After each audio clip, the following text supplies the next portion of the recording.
নমস্কার, আধারশিলা জাতীয় পাঠ্যক্রমের শুরু এবং অনুসরণ ভিডিওতে আপনাদের স্বাগত। শুরু এবং অনুসরণের 4 সপ্তাহের মধ্যে আমরা বাড়ি থেকে বেরিয়ে প্রথম অঙ্গনওয়াড়িতে আসা শিশুদের সহজ উপায়ে অঙ্গনওয়াড়িতে সমন্বয় তৈরি করে হাসি খেলার পরিবেশে নিয়ে আসার চেষ্টা করব। আসুন এই সপ্তাহের বিষয় স্বাধীন খেলা অর্থাৎ পছন্দমতো খেলা সম্পর্কে জেনে নিই। খেলা শিশুর সার্বিক বিকাশের একটি গুরুত্বপূর্ণ উপাদান, যা বৌদ্ধিক, সামাজিক এবং মানসিক বিকাশকে উৎসাহিত করে। খেলার মাধ্যমে শিশুরা সমস্যা সমাধান এবং সিদ্ধান্ত নেওয়ার দক্ষতা শেখে। খেলার সময় ভয়, রাগ এবং অন্যান্য আবেগ নিয়ন্ত্রণ করতে শেখে। স্বাধীনভাবে খেলার মধ্যে রয়েছে বিভিন্ন ধরনের অসংগঠিত খেলা এবং ক্রিয়াকলাপ, যা শিশুদের তাদের কল্পনা শক্তি ব্যবহার করতে উৎসাহিত করে। আসুন এই সপ্তাহে আমরা শিশুদের সাথে কি কি কার্যকলাপ করব তা বুঝে নিই। আসুন জেনে নিই সোমবার ও মঙ্গলবার কি কি কার্যকলাপ করব। ব্লক 1, স্বাগত এবং খেলা। গান বাজিয়ে সকল শিশুকে ফুল দিয়ে স্বাগত জানান। এরপর পরিচ্ছন্নতা পরীক্ষা করুন। এবার শিশুদের নিজের জায়গায় দাঁড়িয়ে ইয়েস ম্যাম বলে উপস্থিতি নিন। এবার শিশুদের স্বাধীন খেলার জন্য সামগ্রী দিন। খেলার পর সামগ্রী শিশুদের সঠিক জায়গায় রাখতে উৎসাহিত করুন। ব্লক 2, খেলা এবং শেখা। এরপরে শিশুদের গোল হয়ে দাঁড় করান এবং একে অপরের সাথে পরিচয় করিয়ে দিন এবং মাছ হয় জলের রানী যে ছড়া গানটি করুন। এবার শিশুদের অঙ্গনওয়াড়ি ঘুরে দেখে অঙ্গনওয়াড়ি কেন্দ্রে কি কি আছে তা বলতে বলুন। তারপরে শিশুদের বড় দলে বসিয়ে তাদের মায়ের সম্পর্কে আলোচনা করুন। সকল শিশুদের সাথে মিলে দৈনন্দিন রুটিন এবং নিয়ম ঠিক করুন। ব্লক 3, প্রতিফলন এবং বিদায়।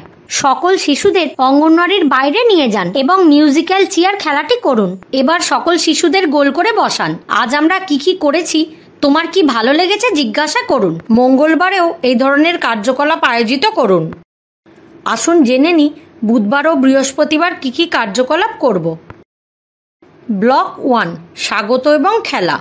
সকল শিশুদের মাথায় হাত বুলিয়ে স্বাগত জানান। এরপর পরিচ্ছন্নতা পরীক্ষা করুন। এবার শিশুদের নিজের জায়গায় দাঁড়িয়ে ইয়েস ম্যাম বলে উপস্থিতি নিন। এবার শিশুদের স্বাধীন খেলার জন্য সামগ্রী দিন। খেলার পর সামগ্রী শিশুদের সঠিক জায়গায় রাখতে উৎসাহিত করুন। ব্লক 2, খেলা এবং শেখা। এরপরে শিশুদের গোল করে বসিয়ে কচ্ছপ এবং খরগোশ গল্পটি শোনান। এবার গল্পটি তোমাদের কেমন লেগেছে, গল্পটিতে কি ভালো লেগেছে ইত্যাদির মতো সহজ প্রশ্ন জিজ্ঞাসা করুন। তারপরে শিশুদের আঙুলের ছাপ দিতে শেখান। এরপরে শিশুদের বড় দলে বসিয়ে তাদের পরিবারের সদস্যদের সম্পর্কে আলোচনা করুন। সকল শিশুদের সাথে মিলে দৈনন্দিন রুটিন এবং নিয়ম ঠিক করুন। ব্লক 3, প্রতিফলন এবং বিদায়। সকল শিশুদের অঙ্গনওয়াড়ির বাইরে নিয়ে যান এবং ধরাধরি খেলাটি করান। এবার সকল শিশুদের গোল করে বসান। আজ আমরা কি কি করেছি, তোমার কি ভালো লেগেছে জিজ্ঞাসা করুন। বৃহস্পতিবারও এই ধরনের কার্যকলাপ আয়োজিত করুন। আসুন জেনে নিই শুক্রবার ও শনিবার কি কি কার্যকলাপ করব। ব্লক 1, স্বাগত এবং খেলা। সকল শিশুদের আলিঙ্গন করে স্বাগত জানান। এরপর পরিচ্ছন্নতা পরীক্ষা করুন। এবার শিশুদের নিজের জায়গায় দাঁড়িয়ে গুড মর্নিং ম্যাম বলে উপস্থিতি নিন। এবার শিশুদের স্বাধীন খেলার জন্য সামগ্রী দিন। খেলার পর সামগ্রী শিশুদের সঠিক জায়গায় রাখতে উৎসাহিত করুন। ব্লক 2, খেলা এবং শেখা। এরপরে শিশুদের গোল হয়ে দাঁড় করিয়ে উপরে পাখা চলছে যে ছড়া গানটি করুন। তারপরে শিশুদের অঙ্গনওয়াড়ি ঘুরে দেখে অঙ্গনওয়াড়ি কেন্দ্রে হলুদ রঙের কি কি জিনিস আছে সেগুলি খুঁজে বলতে বলুন। এরপরে শিশুদের বড় দলে বসিয়ে তাদের বন্ধুদের সম্পর্কে আলোচনা করুন। সকল শিশুদের সাথে মিলে দৈনন্দিন রুটিন এবং নিয়ম ঠিক করুন। ব্লক 3, প্রতিফলন এবং বিদায়। সকল শিশুদের অঙ্গনওয়াড়ির বাইরে নিয়ে যান এবং নদী তীর খেলাটি করান। এবার সকল শিশুদের গোল করে বসান। আজ আমরা কি কি করেছি, তোমার কি ভালো লেগেছে জিজ্ঞাসা করুন।